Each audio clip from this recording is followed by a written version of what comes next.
বিসমিল্লাহির রহমানির রহিম। আসসালামু আলাইকুম। সবাই কেমন আছেন? আশা করি সবাই আল্লাহর রহমতে ভালো আছেন। আমি আল্লাহর রহমতে খুব ভালো আছি। Welcome to my channel. আজকে আমরা রান্না করব গরুর মাংস। প্রথমে চুলাতে তেল গরম হতে দিয়ে দিছি, তারপর তেলের মধ্যে পেঁয়াজ দিয়ে দিছি প্রায় 1 কাপের মতো। পেঁয়াজগুলো একটু ভাজা ভাজা হলে বাকি উপকরণগুলো দিয়ে দিব এক এক করে।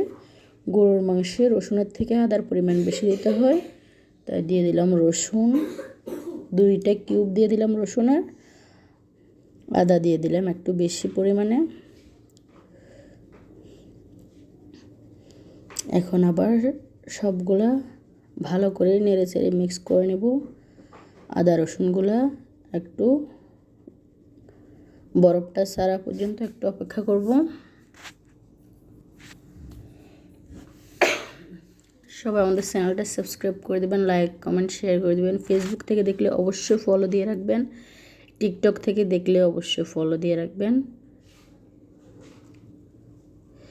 এখন আমরা দিয়ে দিব টমেটো।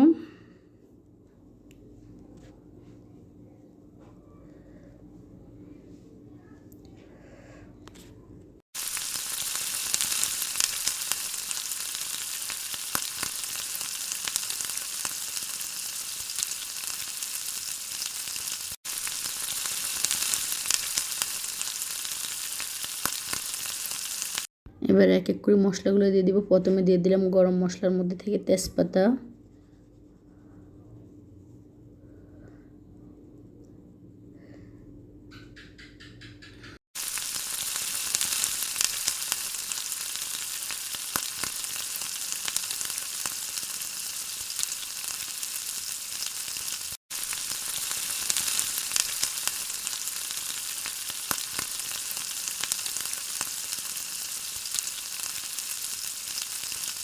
দারুচিনি, এলাচি, লবঙ্গ সব দিয়ে দিলাম।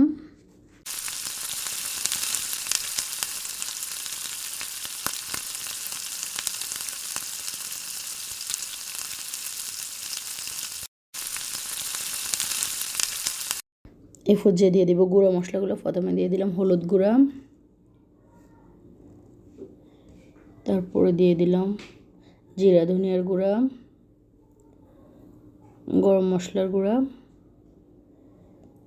তারপরে দিয়ে দিব মরিচের গুঁড়া,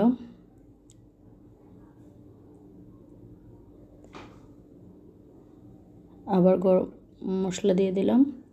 এবার সবগুলো খুব সুন্দর করে মিক্স করে নেব।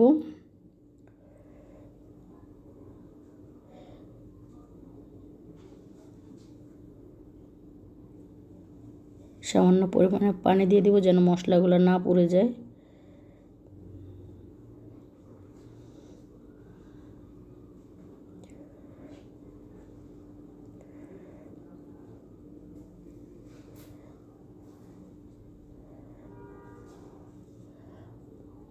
মশলাগুলো থেকে একটু তেল বেরিয়ে আসলেই তারপর আমরা মাংসগুলো দিয়ে দিব।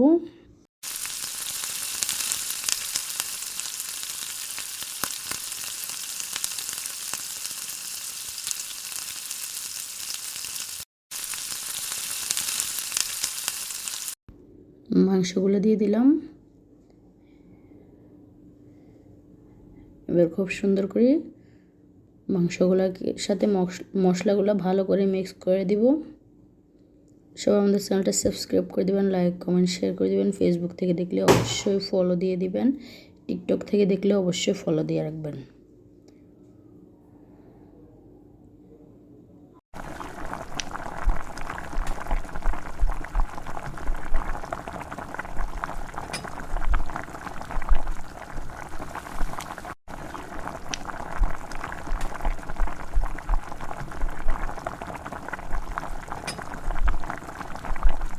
আমাদের রান্নাটা কমপ্লিট হয়ে গেছে। সবাই ভালো থাকবেন, পরবর্তী ভিডিওর জন্য অপেক্ষায় থাকবেন। আসসালামু আলাইকুম। চাইলে মাংসটাকে আরও বেশি ঘন করে নিতে পারেন, আমরা একটু ঝোল ঝোল খেতে পছন্দ করি।